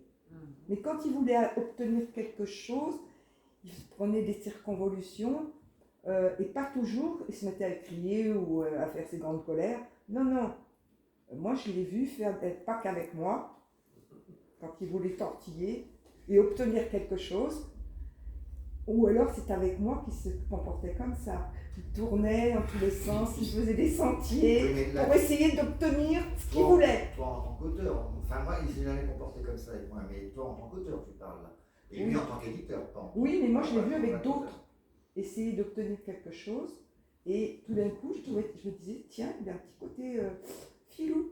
Tu sais que tout à l'heure ça m'a fait rire parce que je ne savais pas son lieu de naissance. Il était dans l'expo, et à Madré. Tu sais bien Madré? Oui. Ça veut dire malin, rusé. Oui, c'est ça. C'est trop. Il a un petit côté malin, rusé par moment. Et alors, Mitterrand est bien Jarnac. Oui, mais c'est très important ses origines. Pour lui, c'était à la fois. Ça lui faisait de la peine parce qu'il disait qu'il était un pauvre paysan, quoi. Mais en même temps, il avait la nostalgie de ça. Il souffrait de ne pas avoir évolué dans un milieu mieux culturel, etc. Il a parlé de ça, non, dans les livres, si je ne pas de mémoire. C'est à cause des poules. C'est à cause des poules. Et on sentait que c'était quelque chose qui pesait chez lui. Oui, ça le pesait, mais en même temps, il était nostalgique de l'endroit où il a vécu enfant. Mais il avait une capacité aussi, quelquefois, à rire on parlait aussi d'autodérision, mais pas toujours avec tout le monde, parce que je pense qu'une fois il avait tellement de mauvaises nouvelles, mais une fois il m'avait dit, mais j'ai l'impression qu'à chaque fois qu'on parle tous les deux, il dit tu me portes la poisse ou je te porte la poisse, parce que c'est vrai qu'on s'est toujours vu et on a toujours discuté dans des périodes un peu bizarres, c'est-à-dire qu'il n'arrivait pas à être édité quand on s'est connus, après il a lancé sa boîte, ça ne marche pas très bien, j'ai lancé la mienne, moi ça a juste arrivé au bout de 3 ans, et à chaque fois on se donnait des conseils, quoi. Et à un moment, je devais publier Le Paradis des Pickpockets, la cote a coulé, donc il a publié ailleurs, et moi il m'avait pris un texte de la maîtresse en maillot de bain, qui n'est pas paru évidemment, puisque ça a collé. Et à un moment, il me dit, je me demande si c'est bien qu'on continue à discuter ensemble. J'avais rigolé, j'avais dit, ouais, t'as raison, c'est pour ça qu'il vaut mieux qu'on ne se voit pas trop, quand même. Et il avait ce côté-là un petit peu de savoir que c'était jamais tout tracé, quoi. C'était tout en brisure, en fait, sa vie, et notamment, au moins sa vie littéraire, après sur le reste, c'est vrai. On peut tout est embêté avec. C'était toujours ça, il avait toujours plein de projets, et puis quand il m'appelle, il me dit, bah, attends, c'est pas ce qui m'arrive, donc Catherine Fradier, paf, après l'Opus Dei, tac, ça repart, elle m'attaque. Bon. À chaque fois qu'il m'appelait, il y avait toujours un haut, un bas, etc. Ouais, c'était ça un peu son. Mais il aimait bien les avoir dernières des années, histoires. il téléphonait régulièrement. Et alors, quand il n'avait pas une folle qui lui a fait je sais pas combien de procès, il y a eu une histoire avec un flic. Oui, bah oui. Ah là là, mon Dieu. Il y a eu. Il était en bas de chez moi, ce jour-là, il m'avait appelé juste après. C'est le type qui avait l'art de s'attirer des emmerdes et après de cristalliser dessus. Quoi. Je dis, mais je suis vrai, mais lâche l'affaire. Tu pourrais la vie. Et il fallait qu'il dépense. Ah, mais il était obsessionnel, c'est ça. Il vous le dit, entier. Il n'aurait jamais été foutu de commander un demi au bistrot, c'est vous dire. Jamais été obligé de comment De commander un demi, parce qu'il est entier. C'est Jean-Luc. Jean-Luc. Nous, on est habitués. Hein.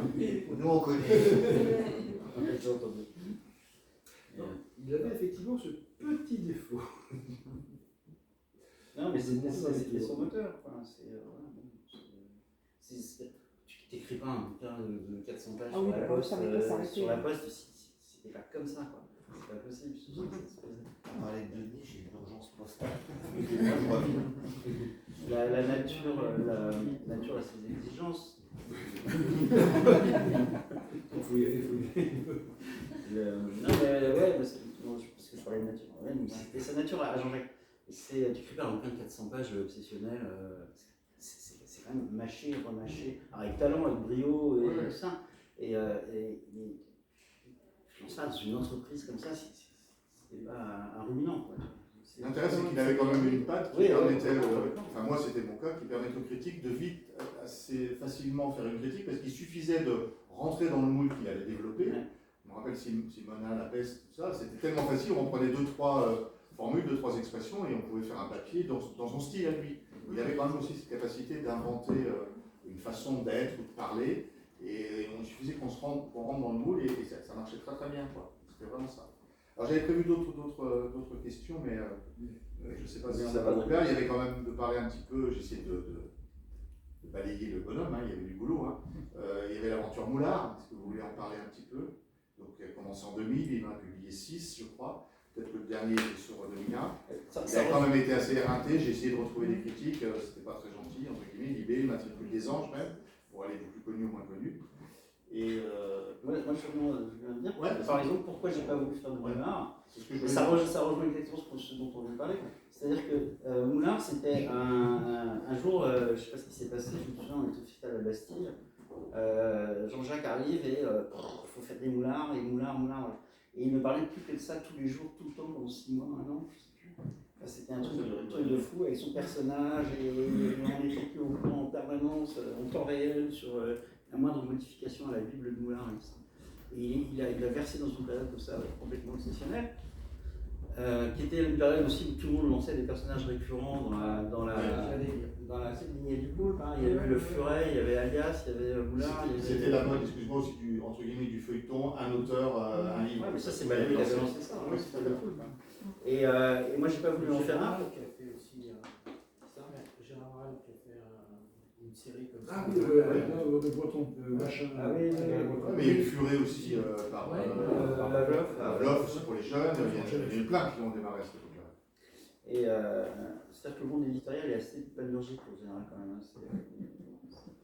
Et si demain on fait du polar en coloriage, je me dis, tu vois, si ça marche, il y aura du polar en coloriage partout. Et moi j'ai pas voulu faire de Moulard parce que quand on lisait la Bible et tout ça, je me dis, moi je ne peux pas rentrer dans cet univers-là. C'est d'abord c'était extrêmement précis, extrêmement construit, et c'est Jean-Jacques. Moulard, c'est Jean-Jacques. Et donc j'ai pas lu les Moulards en fait, parce que j'ai pas voulu les lire en fait. Parce que je me suis dit, les auteurs qui s'y sont lancés, qui se sont cognés, bon courage quoi. Et c'était trop Jean-Jacques, c'était lui quoi. Il n'y a que lui qui pouvait faire ça. Et donc voilà, je sais pas pourquoi j'ai voulu, parce que c'était vraiment une histoire de voix, de style, d'univers. Et c'était pas transmissible, je crois pas. C'est parce qu'il a fait, je crois qu'il avait prévu un déroulé scénaristique très précis. Oui, de 24. Alors que là où JB, par exemple, et puis en plus ça suivait, donc c'était étonnant. Alors que JB, lui, laissait totalement libre. La Bible du Poulpe, elle faisait 3 pages, quoi. Oui, mais il faut laisser la liberté aux auteurs. Et on pouvait écrire ce qu'on voulait. Et surtout pas contraindre du tout. Oui, c'est ça. Oui, parce que le personnage principal devait perdre, je crois, 500 grammes par livre. Non, mais c'est vrai, parce qu'il devait perdre du poids. Je crois qu'il avait une amie Pénélope qui l'avait quitté, qui devait retrouver. Enfin, il y avait plein de choses qui étaient déjà inscrites. Oui, mais moi, il m'avait envoyé la Bible aussi, mais rien que la Bible, c'était tellement contraignant que j'ai refermé la Bible, quoi. Ouais, mais alors, Comme toi, j'ai pas voulu. on peut demander à Alice qui a fait un moulard, comment elle a vécu, puisqu'elle a accepté d'en faire un.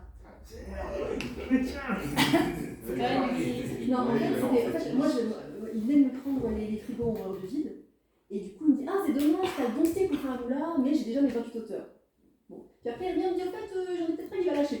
Moi, je me suis dit, oulala, mon premier bouquin va sortir. On va, à toute vitesse, j'en ai écrit un, et en fait, j'ai trouvé ça rigolo à faire, sauf qu'il y a 2 points ce qui m'a gêné, c'est qu'il voulait en fait, garder l'écriture d'une blague qui devait se faire sur tous les volumes, et d'un autre truc, je sais pas quoi, il y avait 2 trucs qu'il voulait écrire lui. Et ça m'a gêné parce que c'était tellement pas moi à l'intérieur que c'était plus vraiment moi. Le reste, ça m'a pas gêné parce qu'il y avait son univers, il fallait rentrer dedans, j'ai pris, j'avais vu ce que j'ai voulu, j'ai joué avec, ça me faisait pas parler. Là où c'était pas mes mots à moi, ça m'a gêné. C'est bête parce que. C'était juste les 2 parties qu'il a écrites lui-même dedans en fait. Le fait que de ne pas pouvoir repasser derrière pour. Mais il l'a fait à tous les auteurs, hein, c'était la règle du jeu. Chez tout le monde, c'était lui qui écrivait la blague de je sais plus qui, il y avait une blague qu'on retrouvait qui devait se finir au 28e, avec 16 épisodes, on avait chacun un épisode de la blague, et un autre truc, je sais plus ce que c'était, où il le faisait pour tout le monde. C'était paradoxal de donner des clés à des auteurs et tout en voulant les contrôler, quoi, en fait. Bah, il ne fallait pas l'écriture du bouquin, c'est juste qu'il y avait 2 trous, il y avait dans la contrainte 2 endroits où on lui laissait un trou et il remplissait le trou. Et on avait 15 jours. C'est-à-dire que l'histoire devait se passer sur 15 jours, il avait un poids de départ et un poids d'arrivée. Et on avait des dates. Et du coup, ils sont engueulés avec l'éditeur, comme d'habitude. Non, je sais pas, je crois qu'il l'a lâché pour. Parce que ça marchait pas financièrement. Alors, mais moi, la version. Ouais, non, ils sont pas engueulés. Ils sont pas engueulés? Non, ils sont Oui, pas mais il lui en voulait quand même après. Oui, il lui en voulait, il l'a dit. Oui, non, mais ils ne sont pas engueulés, mais ils lui en voulaient parce qu'ils avaient. De l'avoir lâché, parce qu'ils avaient promis de le soutenir jusqu'au bout. Et au dernier moment, comme ils ont eu le prix avec Gao, machin, là, un grand prix prestigieux, on n'en parle plus. il n'y avait plus que eux, et du coup, le prix Nobel de littérature. Oui, bon, et comme tout de suite, ils se sont envolés là-dessus, et Moulin à côté, ça avait pour quel intérêt, quoi. Ils n'avaient pas envie de défendre et tout. Et donc, quand Jean a dit, tu sais, bon, ton Moulin, on verra un peu, mais peut-être on en fera moins et tout. Jean-Jacques s'est dit, si tu fais pas tout ce qui est prévu, c'est pas la peine d'en faire que la moitié, on arrête, quoi. Et l'autre, ah bon, ok, on arrête. Voilà. Mais ça a occupé Jean-Jacques énormément, donc ça fait du paraît que ça. Moi, ce dont je me souviens, c'est qu'en fait, il me disait, bon, tu feras le 27, oh, je viens le 20, pif, bien. Et en fait, je suis passée en 5. Et donc, le mien est encore sorti, mais ils ont décidé d'arrêter, genre le jour de la sortie, et le suivant, le 6e, il n'est pas sorti. Il a été imprimé, mais il n'est pas sorti.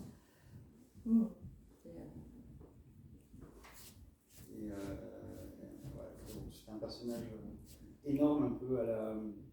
Je me souviens de la Bible, c'est une espèce de personnage un peu à la conjuration des imbéciles. Exactement, ouais. Comme Ignatius de la conjuration des imbéciles.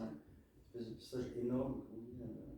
Et fan de Thiéphène, parce que Thiéphène c'était le grand truc pour Jean-Jacques. Et voilà, je pense qu'il cherchait désespérément, quand il m'avait dit ça à l'époque, il aurait presque voulu faire un bouquin sur Thiéphène, mais il n'osait pas. Et il voulait à un moment donné que Thiéphène apparaisse dans un bouquin d'une manière régulière. Et je pense qu'il a tenté de le faire avec Moulard, de placer Thiéphène. Il y a eu un bon contact, il l'avait mis sur son blog avec François Béranger. Il y a eu une lettre de François Béranger, pour ceux qui l'ont connu. Il est décédé, mais tu ne connais pas? Je ne lis pas. Ah oui, alors j'avais aussi une question sur les prix Bénuchot, mais on en a parlé un petit peu, avant quelqu'un veut revenir sur ce dernier livre. Vous l'avez pas lu? Moi je l'ai lu. Moi j'ai pas réussi à le lire. Moi j'ai pas réussi à le lire non plus. J'ai pas réussi à le lire. Là c'était trop. C'est trop. Ça part très touffé là. C'est. Je vais pas pour parler moi, mais moi-même je suis pas allé dans des trucs très barrés, quoi. Et donc j'ai une grande ouverture d'esprit, une grande compréhension et voire une bonne admiration pour les trucs barrés, mais alors là, Bénichou, j'ai pas réussi. J'ai pas réussi. En plus, c'est moi qui ai fait le site web qui accompagnait le livre. Voilà, Et donc je l'ai fabriqué pour Jean-Jacques. Et donc il y avait les compléments. Et ça partait dans tous les sens, foisonnant. C'était fou. Et c'était encore là, Jean-Jacques qui était un peu. Enfin, moi, je l'ai perçu, Jean-Jacques qui était un peu dans sa tête, quoi. Dans son univers, et il jouait avec ses personnages. Si, il aurait fallu qu'il le retravaille. Non, mais tout à Parce l'heure, que je j'ai vu pense passer la que- plaquette, la plaquette, voilà, qui est là. Ce qui devrait être une quatrième de couverture, ça fait 32 pages, voilà, pour présenter Bénichou. Une fois qu'on a eu la plaquette, on a lu le bouquin, quoi, quasiment. Mais en résumé, voilà. Alors, Oui, il y avait plein de trucs à couper, mais il ne voulait jamais Ouais. couper de toute façon. Oui, mais en même temps, c'est incompatible avec ce que vous disiez tout à l'heure, Jean-Jacques, c'est le style. Mais c'est ça Donc, que. pour lui, il pouvait raconter n'importe quoi, à condition qu'il y avait du style. Oui, mais il n'aurait pas dû partir dans l'histoire de la. Ça, c'est autre chose. Moi, je C'est- peux rebondir parce que j'ai pas lu le quelque taxi, chose, ce taximan, en fait, c'est une balade dans Paris. Pourquoi il est parti avec comment ça s'appelle là? La physique mécanique des. Oui, on ne connaît pas rien. Et il a décidé que ça ne tient pas debout, ça ne va pas dans le livre. Tout simplement, s'il avait fait un livre sur un taximan qui se balade dans Paris, c'est un guide de Paris ce livre. La physique quantique, il y a un polar célèbre à la série noire qui parle de physique quantique, c'est Oscar Bonitos. Il en parle d'ailleurs dans le Paris. Ah ouais, qui est le premier polar édité par Arena et qui est hilarant, il faut le dire, Oscar Bonitos. Il y en a un excellent à la manufacture, si vous voulez. Sur la physique quantique. Ah oui. Mais il n'y a pas un Ouais, titre, c'est oui, d'accord. sur à la manufacture, il n'y a pas un titre là-dessus. Voilà. C'est bon. Ah, c'est bon, d'accord. Merde, il dit rien. Un excellent titre sur la physique. Et oui, il a fallu mettre la physique. Bon, après, peut-être un bouquin sur la physique quantique, il faut se dire qu'il y a plusieurs dimensions. Oui, mais attends, c'est trop dur pour le lecteur aussi. Moi, la physique quantique, je comprends rien. Oui, c'est bien écrit et tout, tu passes comme ça. Oui, c'est magnifique, il va passer dessus. Après, il avait été aussi ébloui par la Enfin, conférence d'Étienne Klein. Et ça Ouais, avait été, enfin, je trouve qu'il avait trop tiré là-dessus, alors que c'est en fait une balade dans Paris. Sur ce, il a eu quand même un article, j'ai pas pu le tirer. Il a eu un article J'en ai fait un, j'ai oublié de l'imprimer. Qu'est-ce que t'en penses? qui était à la Marseillaise d'un type qui J'ai était fait dans une le chronique sud, pour Indique, qui était sur critique son littéraire. livre. Ouais. Et moi, je me suis régalée. Ouais. Mais je suis une vieille dame. Non, c'est pas ça. Non. Et non, mais son Paris, si tu veux, le Paris, effectivement, qui est décrit, c'est un Paris que je connais, quoi. C'est plus celui de. Oui, c'est plus celui d'aujourd'hui, mais ça fait rien. Le chauffeur de taxi, il est quand même c'est original. Et Oui, il bah. a des copains rue du dos. Et au cours des trajectoires dans Paris, il se passe plein de choses. Je suis nulle en physique, hein, nulle en maths, mais alors la physique quantique, ça m'a pas dérangé. Le chat de Schrödinger, j'adore. Et Étienne Klein, j'adore l'écouter. Et on ressent là l'admiration pour Étienne Klein. Oui, Pour moi, c'était un régal. Je l'ai même lu plusieurs fois.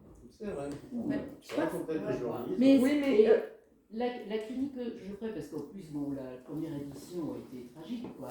Effectivement, il s'est battu, etc.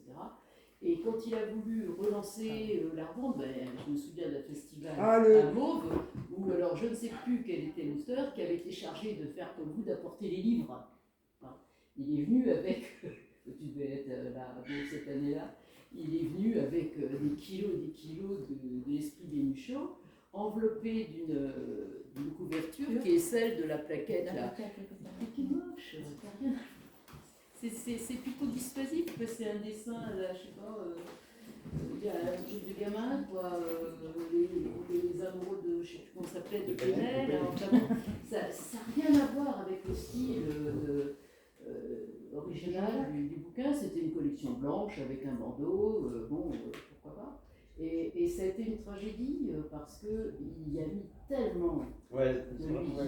Il a passé 10 ans de sa vie. Mais je pense Ça, qu'il a créé un monde. Et ça l'a tué. Je crois que c'est Ça, lui. je Ouais. suis convaincu.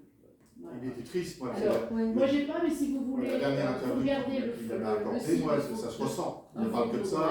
Et on sent que c'est une blessure. C'est une blessure et c'est très lourd.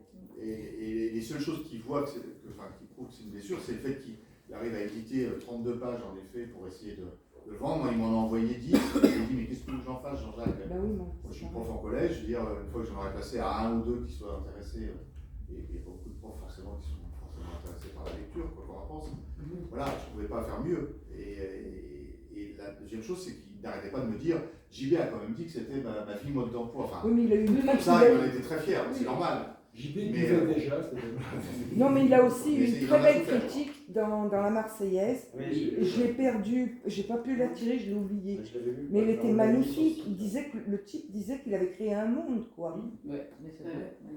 Mais Mais c'est bon, si vous voulez lire, c'est pas pour moi, mais pour ce que dit du livre, c'est le site de Fondu au Noir. Hein. Fondu au Noir, l'Esprit Bénuchot, il y a toute ma chronique, je suis enthousiaste. Et il y a aussi des reportages sur le printemps de Bénuchot, Oui, hein, c'est événement quelque chose. qu'a créé Jean-Jacques Rebout, que personne au monde n'a fait avant lui. Quoi. C'était incroyable.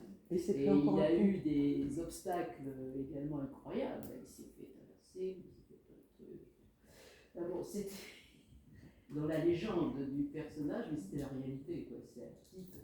Non, non, attends, je veux juste dire quelque chose parce que alors moi, comme je suis bibliothécaire et que j'ai un petit groupe de lecteurs, je l'ai fait lire à un groupe de lecteurs et c'est le seul livre sur lequel je vois autant d'avis tranchés différents. Différent, ouais. C'est le seul livre de Jean-Jacques qui dit ou on déteste ou on l'adore. Il n'y a pratiquement pas d'entre-deux. Ce livre où il vous tombe des mains et vous n'avez pas à le lire, ou on laisse tomber avec au bout de 10 pages, ou alors oh, je l'ai dévoré, j'ai adoré. C'est le seul livre de Jean-Jacques dont j'ai eu ce retour. Voilà. Les gens qui l'adorent ou l'aiment pas du tout, ils le lâchent. Il nous dit quoi, Jean-Jacques? Il y a cette nostalgie d'un passé. Non, il y a autre vintage, chose, parce qu'il y a la rencontre avec une artiste, Oui, une jeune l'artiste. artiste de street art. Et d'ailleurs, c'était un peu le thème du printemps hein, de Bénuchot, où on voyait le personnage, il y avait ses peintures murales, etc. Et il y avait surtout la foi justement dans l'art, quoi, et puis les rapports humains quoi, entre toute cette... Oh oui, c'est tout un monde qui défile, quoi. Bon, là, j'ai plus en tête précisément, parce que ça fait un certain nombre d'années que j'ai lu, mais moi, j'ai pas lâché, quoi. J'ai plongé dedans et je l'ai pas lâché. Mais bon, il y a ceux qui adorent et ceux qui détestent, mais c'était pareil pour Proust, pour Céline, pour Joyce, enfin bon, c'est l'un ou l'autre, quoi. Je veux dire, quand on a affaire à une...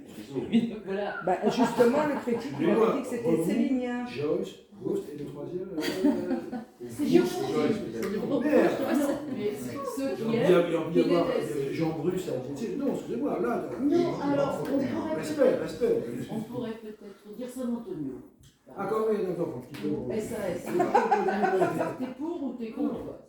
Moi, j'ai dit tout à l'heure, on a Je voudrais casé. qu'on parle de Pierre Signac quand même, qui a été quand même Jean-Jacques, Ouais. celui qui va donner envie d'écrire quand même. Alors, parmi les livres qu'il a édités, Femme d'affaires des bazars bizarres. Et moi, je préfère les bazars bizarres.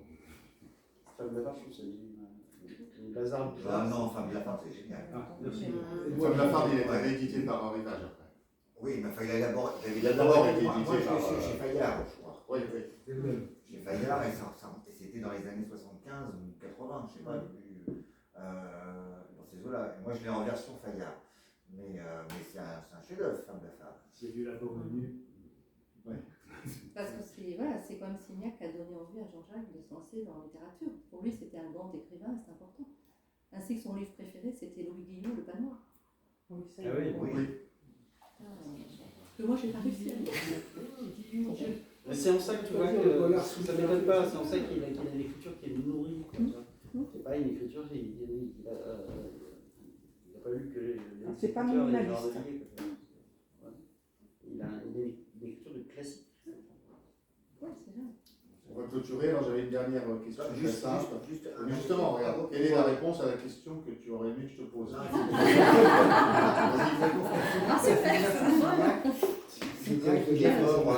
Il est mort tout seul dans sa chambre ou dans son petit appartement. Bouffé par ses chiens. C'est vrai? Il a été retrouvé un mois après. Quelle horreur! Ah ouais. Voilà. Et il vivait seul. Et Jean-Jacques, c'est le seul Il qui s'est a battu pour les réussi- archives. et qui a réussi à le faire venir à une époque à Bastille. Il était déjà un vieil homme. Et Jean-Jacques l'avait fait venir parce qu'il l'avait édité. Et voilà. Et voilà. c'est Jean-Jacques qui s'est battu aussi pour trouver du fric de l'association 813 pour sauver les cartons qui allaient partir à la benne, les cartons d'archives de Signac aussi. Je ne sais pas s'ils sont venus d'ailleurs, mais. C'est l'IMEC qui les a rachetés. C'est l'IMEC et donc ils sont à l'IMEC.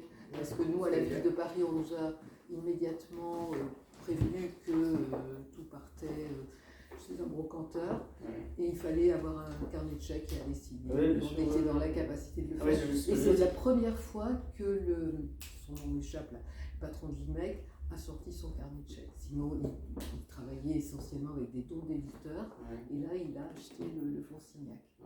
Signac au début, c'est grâce à Jean-Jacques qui a réagi aussitôt. Au moment où Jean-Jacques sortait Femme de la Farde, on l'avait interviewé dans Quin et je l'avais invité au festival de La Roche-sur-Yon. Il m'avait dit oui, et puis j'ai gardé les courriers et quelques mois après, quelques semaines après, il avait dit en fait, je ne pourrais pas me déplacer, je suis fatigué, j'ai un examen, je sais pas pourquoi, il avait des problèmes de santé, il n'était pas venu. Mais c'est vrai que Jean-Jacques avait tout fait en effet pour le. Voilà. Ouais. C'était la question que je ne voulais pas que tu me poses. Un niveau. Moi, je voulais juste poser à tous la question de savoir si les livres que vous avez aimés de Jean-Jacques sont toujours disponibles. C'est-à-dire J'ai rien compris. Ça va. Jean-Jacques a écrit, je ne sais pas combien, 50 Une vingtaine. Est-ce que c'est toujours disponible? Ceux qui sont chez Folio Policier, c'est toujours disponible. Les les autres, non, les autres, oui, mais il y a un autre problème, c'est par rapport. Qu'est-ce qu'elle en a fait? Alors, tous les autres sont épuisés. Il y a surtout Après la Lune, c'est vraiment. Alors là, ça va devenir. La maîtresse au milieu de vin, ça va devenir un collector parce qu'ils sont introuvables. Le libraire, moi j'en ai Olivier a essayé d'en trouver, on n'arrive pas, il n'y en a plus sur le marché. Les livres d'Après la Lune, c'est très compliqué, il y en a très peu. On trouve les autres de Jean-Jacques, La Bartavelle ou Au Seuil et tout ça, ceux-là on peut les retrouver en occasion. Mais à part les 3 folios et puis les quelques-uns qu'on trouve un petit peu comme ça, Le Diable dans le rétroviseur, qui je me rappelle, on n'en a pas parlé, mais qui est chez Oscar, lui il est encore disponible, son seul ouvrage jeunesse, avec qui on n'en a pas parlé, mais alors il en a sué de celui-ci, il en a sué pour l'écrire. Alors, je l'ai aidé, je ne suis pas peu fière parce que je l'ai soutenu à bout de bras en disant mais si Jean-Jacques, tu vas y arriver, tu vas le faire, c'est bon, c'est bon. Et il en vient après très fier parce que c'est le seul ouvrage jeunesse en fait. C'est le seul ouvrage jeunesse et puis surtout les jeunes ont adoré ce livre. Et quand il était il a fait des ateliers d'écriture pour les jeunes, c'est aussi une activité qu'il a fait pendant pas mal de temps. Et ça, il se débrouillait très bien avec les jeunes. Alors celui-là, il est encore disponible. Et si en occasion on le trouve, on trouve encore les livres de Jean-Jacques à 2,50 € ou je ne sais pas quoi. Il y a une idée à cette question. Oui, moi je voulais savoir quelle était l'intention. Vous voulez en rééditer un? Dans un an, je vous en parlerai. Une réédition. Moi, je voudrais remercier Isabelle, parce que depuis le début, Isabelle et la vie. Et Isabelle pour l'énergie hallucinante qu'elle a déployée pour cette expo, et puis la Bilipo pour l'avoir accueillie, parce que c'était pas aussi évident, parce que Jean-Jacques, c'est pas une star de la littérature mondiale quand même, on va pas se mentir, mais non, c'était super. Moi, Jean-Jacques, la mort de Jean-Jacques m'a beaucoup bouleversé, et j'ai trouvé ça formidable qu'il y ait ça. Voilà. Ouais. Et moi, je te remercie beaucoup parce que cette expo, on l'a vraiment fait à deux, parce que toi, tu m'as aidé. Ouais, je peux le faire. Sans toi, j'aurais pas pu le faire non plus, parce que les textes et tout, moi, je suis une technophobe, alors traduire tout ça, c'est très compliqué. Donc, moi, je dis c'est vraiment un petit groupe, et je voulais remercier Francis, remercier Sylvie, parce que Sylvie, il y a un petit quatuor quand même sur cette expo. Francis, Sylvie Cohen présente. Francine, qui était une ex-compagne aussi de Jean-Jacques, qui m'a aidé, et voilà, et moi aussi ex-compagne, donc on était tous les 4, on s'est dit, et ce projet est né le jour des obsèques de Jean-Jacques, et j'en ai tout de suite parlé à Eliane, sa sœur, qui m'a dit « Ah oui, ce serait bien », et ça m'a fait plaisir qu'Eliane soit partante, sa sœur, pour dire oui, qu'elle m'a donné l'autorisation de reproduire les photos, utiliser tout et tout, parce qu'il y a quand même, je voudrais finir sur quelque chose qui même si c'était pas quelque chose de fondamental pour Jean-Jacques, il n'en souffrait pas d'une manière terrible, mais il souffrait quand même un petit peu de voir que sa famille, Pas Eliane. sauf Eliane, les autres, en fait, ne lisaient pas ses livres, avaient du mal à comprendre qu'il était auteur. Et ça, c'est quelque chose qu'il a Que toujours c'était une apprécié. écharpe pour lui. Ça, c'est une histoire aussi de génération. Je sais pas si on entend parler d'une histoire de transfuge de classe. C'est cette notion de transfuge de classe. Et Jean-Jacques, on fait de la même aussi. Et tout ça.